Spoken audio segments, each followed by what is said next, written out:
Hello everyone, welcome to Lush and Salty Aquariums. My name is Stefan and again, welcome to my channel. You're looking at the 10-gallon rimless tank that's in my daughter's room. I set it up about a year and a half ago, give or take, and it's gone through a fair amount of changes, although the primary aquascape has stayed the same, and that is this wonderful, beautiful, ornate chunk of driftwood, probably spider wood, and it has anchored this tank from day one.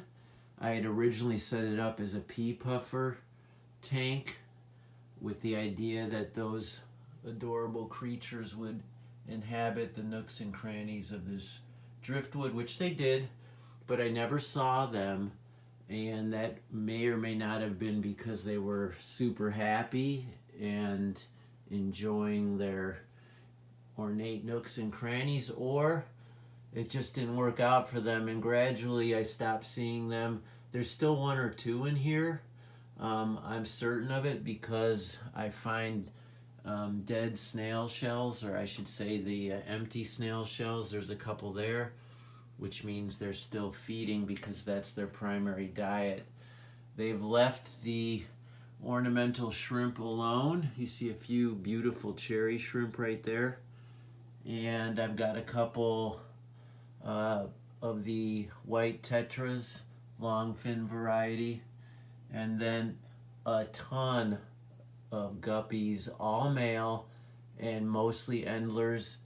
There's a couple classic fancy guppies. They're getting older. You can tell by the slight ragged nature of their fins and just the general kind of demeanor. They're happy, they're just at the end of their natural life. And so I put in a bunch of male endlers. There's one there. There's actually probably 20. There's a bunch there. These are all babies that I raised up in other tanks, and I saved the males to put in here.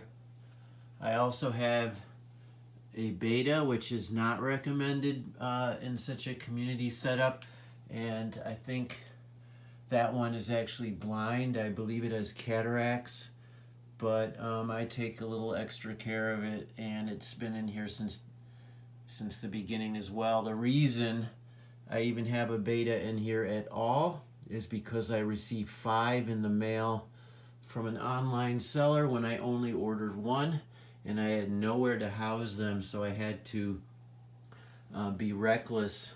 I had no choice, and I put one in every available tank that was even remotely suitable. And so in this tank with pea puffers and guppies, just generally not recommended, but I figured it had all these hiding places. It's generally a dim lit tank because of all the activity up here, or activity is not the right word, but all the obstruction to the light. I actually have 2 nano lights, and because I took out a massive clump of this great sort of spiraling plant, I don't recall the name, but it sent out huge runners, and it was really cool. They look like spiral swords, but it got so clumpy, and its rootstock became so predominant that it was just darkening the whole tank, and I got bored with it, so I took a simple cutting from one of my endless varieties of this particular plant. I always call it a wandering Jew, but I don't think that's what it is. But you just take the thing and stick it up top so that it's partially submerged, and the white rootstock will grow almost immediately. I kind of like the simplicity of this plant versus those pieces of the rootstock from the wood, and it allows a lot more light into the tank, so I'm enjoying that feature as well. The Anubias plants have formed a wonderful sort of cascade down from the driftwood, and I have some here. You see the rhizome and its rootstock somewhat attached. If I tried to pull it out, it would create chaos, but it's not really exactly firmly rooted against wood from end to end. It's just somewhat, but it stays in place. To get water all the way around, I have a simple little air pump here, which pushes water, does no filtration. And then the filter is a hang-on back here, kind of I think it's the Fluval with the sliding in and out cartridge application. I have a number of these. They work really well on any number of tanks at various sizes.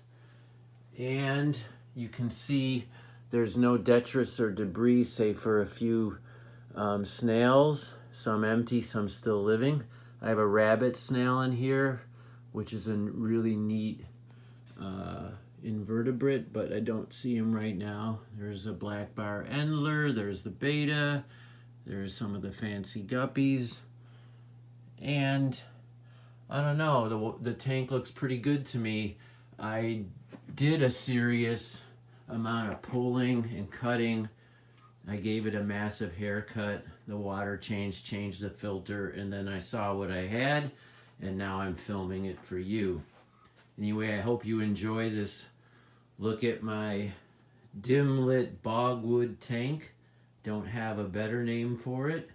Used to call it a biotope, but that's not really true because there's all kinds of disparate species in here that would never be found in the same biotope.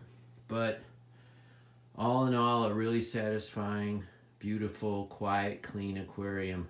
I hope you agree. Please feel free to comment. Hit the like button, you know the drill. I could use all the support I can get, and I deeply appreciate it. Okay, everybody, until now, always keep your hands in the tank. I don't know why I said until now. I was looking for a big finish, and oh, that didn't work out. Oh well.